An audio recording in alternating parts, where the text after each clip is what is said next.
Salam sehat untuk kita semua. Pada kesempatan yang baik ini, kita akan mendalami bersama tentang dialog atau berdialog. Berdialog di sini adalah berdialog lintas agama, berdialog lintas aliran kepercayaan atau agama asli. Tak dapat dipungkiri bahwa banyak agama yang ada di Indonesia. Itulah pluralitas agama. Ada agama Islam, agama Kristen, agama Katolik, agama Buddha, agama Hindu, dan agama Konghucu. Di lain pihak, ada juga aliran kepercayaan atau agama asli. Juga sangat banyak. Di antaranya adalah aliran kepercayaan Sunda Wiwitan, aliran kepercayaan Kejawen, aliran kepercayaan Kahariangan, aliran kepercayaan Malim atau Permalim, dan aliran kepercayaan Marapu. Kelima aliran kepercayaan ini saya bahas di awal. Tentu masih banyak aliran kepercayaan lain yang tidak sempat disinggung di sini, yakni aliran kepercayaan Sunda Wiwitan, aliran kepercayaan Kejawen, aliran kepercayaan Kahariangan, aliran kepercayaan Malim atau Permalim, dan aliran kepercayaan atau agama asli Marapu. Aliran kepercayaan Sunda Wiwitan merupakan kepercayaan yang telah dianut oleh sekelompok masyarakat Sunda sejak ratusan tahun yang lalu. Inilah contoh gambar dari aliran kepercayaan Sunda Wiwitan dalam perayaan religiusnya. Sunda Wiwitan sungguh memuja roh nenek moyang sebagai entitas yang ditinggikan. Sunda Wiwitan selalu memuja roh nenek moyang ini sebagai unsur yang sangat tinggi. Selain itu, memuja nenek moyang bagi aliran kepercayaan Sunda Wiwitan memiliki satu Tuhan yang sering disebut dengan nama Sang Hyang Kersa. Itulah sedikit tentang aliran kepercayaan Sunda Wiwitan. Yang pertama, memuji atau memuja roh nenek moyang. Yang kedua, adanya pengakuan satu Tuhan, satu Allah yang disebut dengan Sang Hyang Kersa. Yang kedua, aliran Kejawen adalah sebuah kepercayaan yang dianut oleh masyarakat Jawa sejak lama.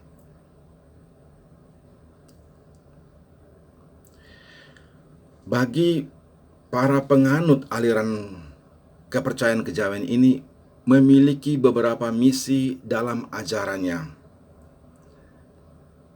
Namun di sini disinggung bagi mereka aliran penganut kepercayaan Kejawen ini, mereka harus melaksanakan 4 hal wajib selama hidupnya, yakni harus mampu menjadi rahmat bagi dirinya sendiri, harus mampu menjadi rahmat bagi keluarga, harus mampu menjadi rahmat bagi sesama, dan yang keempat, harus mampu membawa berkat atau membawa rahmat bagi alam semesta. Inilah salah satu hal yang istimewa yang dapat kita pelajari dari aliran kepercayaan Kejawen, yakni mampu atau bisa membawa berkat bagi diri sendiri, bagi keluarga, sesama, dan alam semesta. Yang berikut, aliran kepercayaan Kahariangan adalah salah satu kepercayaan asli Indonesia yang berasal dari Kalimantan.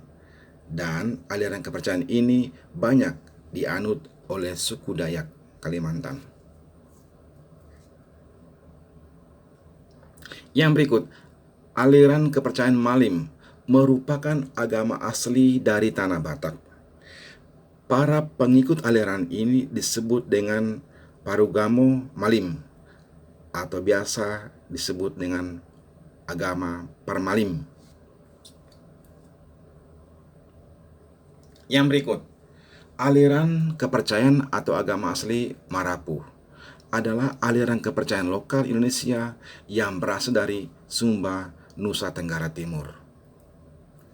Para penganut Marapu menerapkan keyakinannya dengan memuja arwah-arwah para leluhurnya.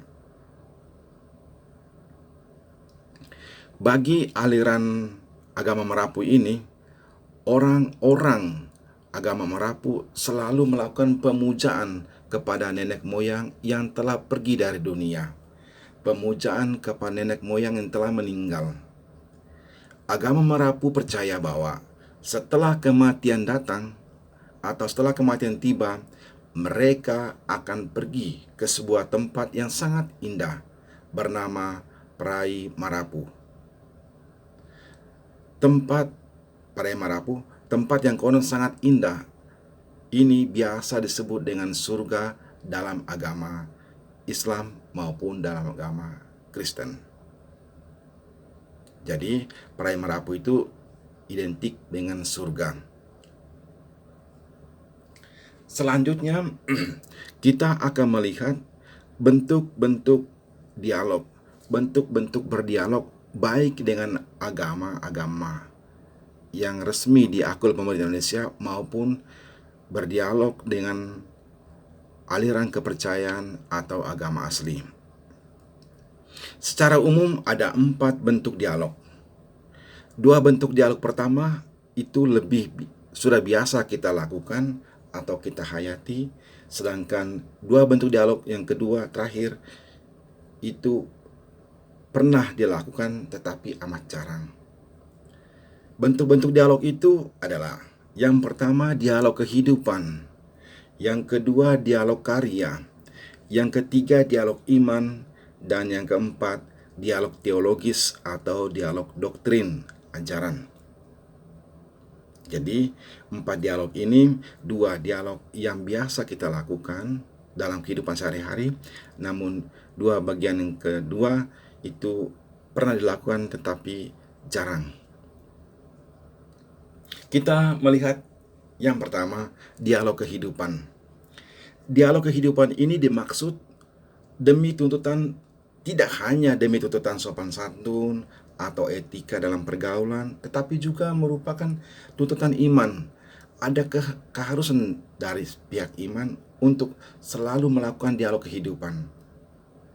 Tak dapat dipungkiri bahwa hidup bersama atau hidup bertetangga ini sangat dianjurkan bagi kita, siapapun kita, untuk saling menegur sapa, mau bergaul dengan sesama kita lintas agama, saling mendukung dan saling membantu apapun agamanya. Jadi, dialog kehidupan ini diminta dari kita tidak hanya sekedar membangun sikap sopan santun atau etika dalam pergaulan, tetapi juga merupakan tuntutan dari iman kita untuk selalu membangun dialog kehidupan ini. Dengan cara apa?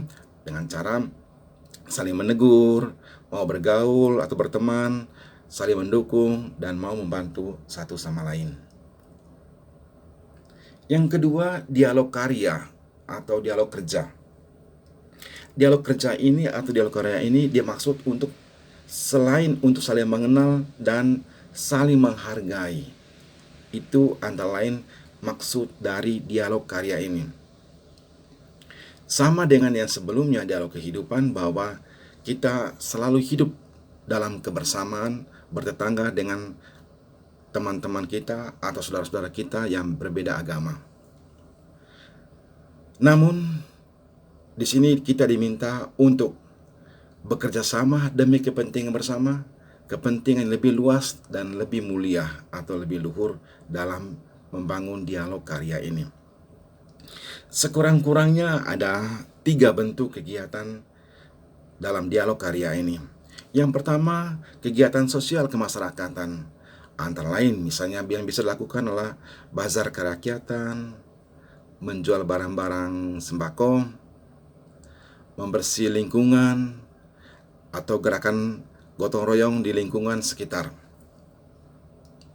Dialog karya yang berikut adalah kegiatan sosial karitatif atau gerakan kasih sayang, yakni memberikan bantuan langsung kepada orang-orang yang sangat membutuhkan, berupa makanan, sembako, pakaian, penghiburan, dan lain sebagainya. Dialog karya yang ketiga antara lain adalah kegiatan rekreatif, di mana ada aktivitas untuk menghibur yang menyenangkan dan santai-santai. Jadi, dialog karya ini sekurang-kurangnya bisa kita lakukan, baik yang sifatnya kegiatan sosial kemasyarakatan, kegiatan sosial karitatif, maupun kegiatan rekreatif. Di sekolah kita biasa dilakukan dengan aksi baksos, bantuan sosial. Para siswa diminta dengan semampu dan seikhlasnya memberikan aksi sosial tersebut melalui para pengurus OSIS. Kemudian hal ini nanti akan disalurkan kepada orang-orang yang sangat membutuhkan, biasanya ke panti-panti asuhan. Yang ketiga adalah dialog iman.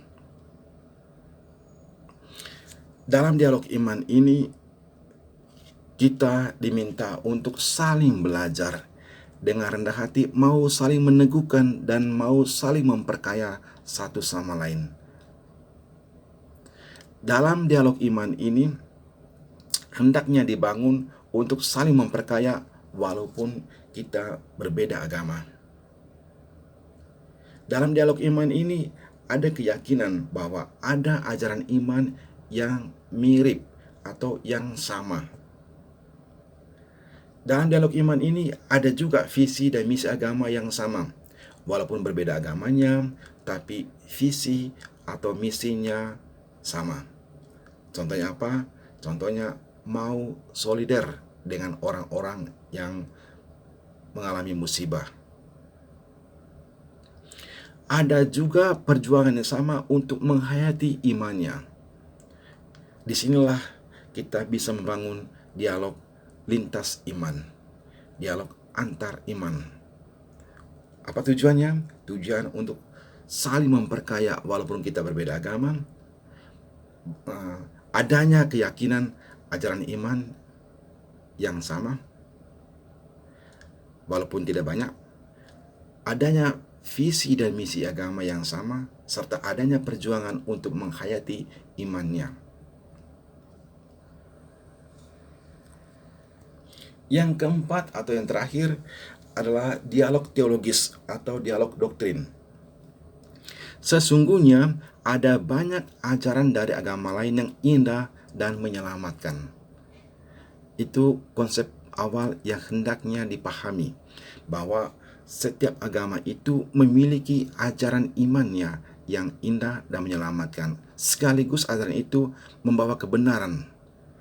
Apa salahnya ajaran iman yang lain itu, agama yang lain itu, yang indah dan menyelamatkan itu, serta memiliki kebenaran itu, perlu kita belajar bersama, perlu kita timba untuk menjadi bekal iman kita juga dalam membangun kebersamaan.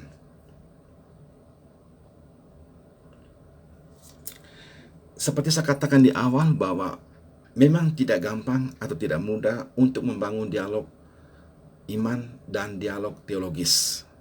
Tetapi bukan suatu yang mustahil, bahwa pernah dilakukan walaupun jarang. Ini contoh antara lain dialog teologis menuju peradaban baru.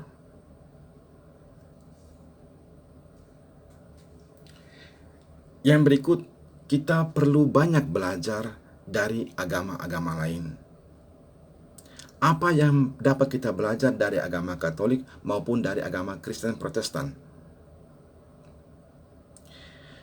Dari agama Katolik maupun dari agama Kristen Protestan, kita belajar bagaimana mereka menghayati nilai-nilai Injili.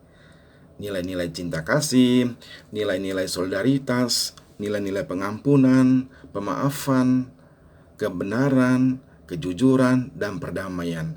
Nilai-nilai ini yang bisa kita belajar apapun agama kita masing-masing, dari agama Katolik maupun dari agama Kristen. Yang berikut, apa yang dapat kita belajar dari agama Islam? Sekurang-kurangnya kita dapat belajar dari sikap pasrah umat Muslim akan Allah atau kepada Allah. Yang berikutnya, dari agama Islam kita bisa belajar kepercayaan yang teguh kepada Allah yang Maha Esa, ketekunan dalam berdoa secara teratur, serta sikap tegar dalam menolak kemaksiatan. Dari agama Hindu dan Buddha, kita banyak belajar soal hal-hal batiniah, bahwa salah satu yang kuat dari agama Hindu maupun agama Buddha adalah mereka sungguh menekankan akan hal-hal batiniah. Mereka menekankan pentingnya doa batin, doa meditasi, kontemplasi, maupun yoga.